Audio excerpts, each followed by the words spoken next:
When the Mini first came out in 1959, it was just 120 inches long.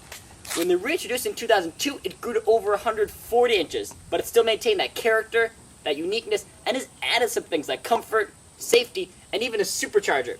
Let's drive and check out this 2005 Mini Cooper S.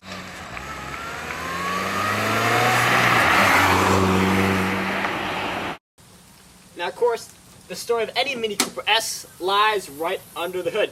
Now here we have a 1.6 liter i4, now an S trim. Of course, it is supercharged, giving you 170 horsepower and 155 pound-foot of torque. Now, of course, if it is supercharged, you're not going to get any turbo lag. You're going to right away their power. 0 to 60 in about 6.5 seconds on this car, and MPGs of 21.29, still quite decent numbers. But I think it's time to see how it looks inside. Now, real quick, a spotter's guide for any guys looking at the differences of an S versus non-S.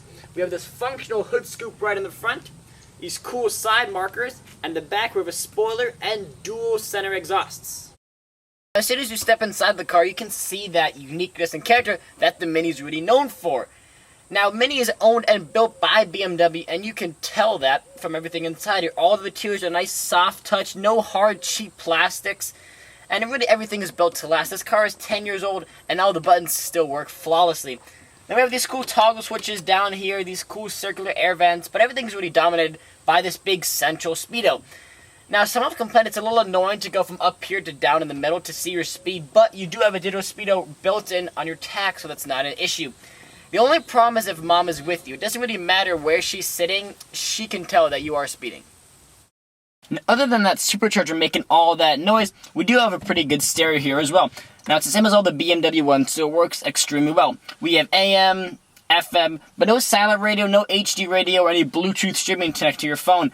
But for his media sources, you do have an iPod integration right over here. Now you can see it is actually the older iPhone Apple one, so if you have an iPhone 5, an Android, anything like that, it's not going to work. But it works fine for the older iPods.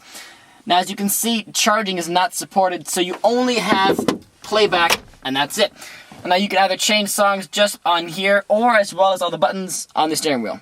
But despite being an awesome city car, this is not a really good car for your Starbucks run. Now you can see there's two cup holders here, but because your toggle switches, there's no way for it to actually fit inside. We have a nice cup holder up here, but I don't know about you guys, but I don't really want my hot drink flying around during my hard, sporty turns. So really you're only left with the one cup holder all the way in the back. Now, of course, this is an S car, so there are some cool sporty attributes to it. Now, we have these nicely two-tone seats, good bolstering, really holds you in place. We have an awesome, very thick wheel here. And now, of course, this car, we have a nice 6-speed manual, as it should be. Nice short throws, it feels fantastic in your hands. Now, there's a 6-speed automatic available, but that kind of ruins the whole miles per gallon, as Mini says, and the whole fun factor that this car is all about, as I'll talk about when we go for a drive. So, off in the Mini Cooper S, what's the first thing you notice? Well, to be honest, it's traction. There it goes. Now, today is a cold, wet day, so that's to be expected. But even in the dry, it's quite surprising how easily this car can trip its tires. Now, you gotta remember, it is a light front-wheel drive car, and even though 170 horsepower doesn't seem like a lot in today's standards, it is light. You know, 2,500 pounds is not a lot for a car, and it is front-wheel drive, so of course, you know, when you accelerate, all that weight, which is essentially traction and grip, is thrown to the back, and your tires are just left hanging. So you gotta keep it easy. If you make a really quick start, it's easy to get the traction control to kick in, and it's quite an intrusive system, to be honest. As soon as you go and it starts, and then you kind of bog back and forth. It cuts all the power out completely. It doesn't give it, just cuts it all out. You just bog back and forth. It looks ridiculous to anyone else who's watching. And then you can finally go. Of course, you can turn it fully off if you want to, but then you're going to get a lot of tire smoke. This is a burnout machine. Most people probably don't expect that because it's, you know, a little front-wheel drive hatchback. But this thing can do some good burnouts, and it's quite cool to see. That being said, there's no torque steer whatsoever. You know, you put your foot down and the power is there. It doesn't turn, it goes straight forward. And the power is always there. It doesn't matter what speed, what RPM, what gear you're in. Put your foot down and this thing goes. And that is, of course, thanks to the awesome supercharger. Now, I have driven newer Mini Cooper S's with turbos, even JCWs, and those felt fantastic but they don't have that same responsiveness that this car does, and they never will. Because awesome as those turbos can be engineered, they have lag. It's just the nature of a turbo. And with superchargers, you don't have that. You have that power that's there all the time. It sounds awesome as well, especially that cool pop and burble from the exhaust sounds great too. And it's just really cool. Some people really like that supercharger of the Mini, and lots of people prefer the older generation because of that. And I can see why. It is really fantastic. That being said, of course, there's a lot more to the car than just that engine. Now, often you hear people talking about, you know, when reviewing this car, they talk about the Italian job and this go-kart-like handling of it. And I didn't want to say that because it sounds kind of cliche, but that's exactly what it is. It really does seem like that. When you drive this car, you feel like Mark Wahlberg just trying to escape with all the gold in the back. And you can't help it. It's just really a lot of fun. You know, flying through in and out of traffic reasonably of course. It's just a blast. And I gotta say, it's really, really cool. You know, because the car is small, it doesn't matter the size of the gap, you fit in there. It's like a motorcycle with doors and a roof. And especially since it's raining today, a roof is very useful. You just can't help it. It really is, it loves to be driven hard. It doesn't beg for you to abuse on it. It doesn't say, come on, you need to beat on me to have any power here. The power is all there, but it just loves to be driven fast. It's just really a ton of fun. And you just can't help but, you know, enjoy it. When you drive this car quickly, you really feel like it has this big grin on its face. And to be honest, you do too, because it just is, I mean, so much fun. And you can see that torque right there. We're already doing past 60 just like that. That really supercharger just works really, really well. Of course, your mileage where you lose it a bit. But when you put your foot down, you don't care all about MPGs.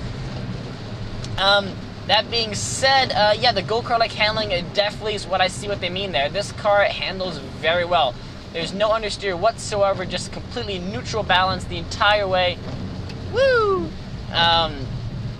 It's really a lot of fun. I know a while back, Mini challenged Porsche to a race to see what car handles better, and Porsche never accepted that challenge. So, obviously, you know, they have something. If they're talking smack to the best of the best, they know they have quite a chassis, and they really do.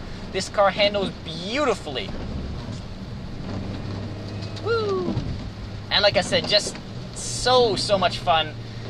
Yeah, you can go with the automatic, but just, you know, you're going to be on a good, nice road, and you're going to be, I really, really wish I had a stick.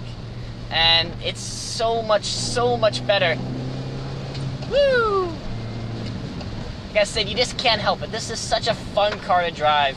And it's really a great manual. The clutch is easy, gear shifts are easy to do, and if you're just learning, this is a great gearbox to learn on. It's very forgiving. I really enjoy it. There we go. And now we get some cool twisty parts around it. We can see more of that awesome handling this car has. I'm really surprised for a front-wheel drive car just how well this thing handles. It really holds its own on the road. That awesome feel. Great steering feel. Some people complain it was a little over-assisted. It feels a little artificially heavy. I don't think so. I think it feels really, really great. I said great gearbox, awesome for heel towing, rev matching is not a problem, and it really sounds awesome as well. This is just a really, really well-built car. Like I said, I think it is one of the best values on the market for any hot hatch out there. And to be honest, I think it is the best driving as well. Now, here's the best part of talking about any car review. Mentioning the pricing. Now, in 2005, this car was about $19,000.